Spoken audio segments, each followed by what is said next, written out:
कळवा station road हा अत्यंत वर्दळीचा मार्ग मानला जातो।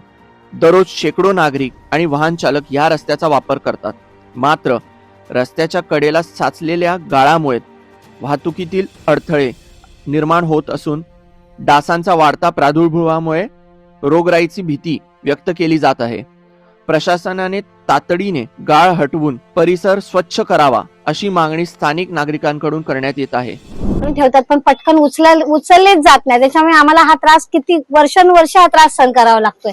एक तर पूर्ण जेवणामध्ये धूळ जाते, स्वेटर उघडू शकत नाही आम्ही, कपड्यांचं सगळं नुकसान होतं। काय मी स्वतः कॅन्सर पेशंट आहे, या धुळीचा इतका त्रास होतो की जेवताना सुद्धा आम्हाला ती सगळी धूळ ती पोटामध्ये जाते। म्हणजे इतकं इन्फेक्शन होतं या गोष्टीचं की अक्षरशः आम्ही 15-15, 20-20 दिवस दुकान उघडलं जात नाही आमचं। कसं जगायचं कसं इथे आम्ही? काय मागणी प्रशासनाला? प्रशासनाला तुम्ही घाण काढताना तर ताबडतोब उचला ना, तुम्ही महिना घाण ठेवता, हे चुकीचं आहे ना। आम्ही पण सामान्य जनता आहोत, आम्ही कोणाकडे दाद मागणार याची? काढतात आणि जवळजवळ महिनाभर ही घाण उचलली जात नाही, अशीच महिनाभर घाण ही अशीच असते। आणि या धुळीचा परिणाम सगळ्या लोकांना होतो। एक तर दुकानाला होतो तो होतोच, पण आमच्या रोजच्या जेवणामध्ये पण, आमच्या पूर्ण जेवणामध्ये ही धूळ येते। किती त्रास सहन करायचा हा, आणि किती आज 25 वर्ष झालं हेच चालू आहे। पटकन ही घाण उचललीच जात नाही। मला प्रशासनाला एवढं सांगा की तुम्ही काढताना गटार 1 ते 4 दिवसाच्या आत तरी ही घाण उचला।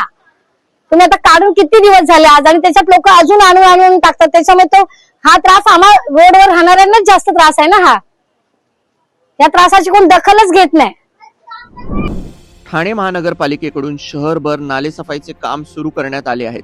मात्र कळवा पूर्वेतील स्टेशन रोड परिसरात नाल्यातून काढलेले गाळ आणि कचरा रस्त्याच्या कडेला टाकण्यात आले असल्याने परिसरात अस्वच्छतेचे चित्र निर्माण झाले आहे।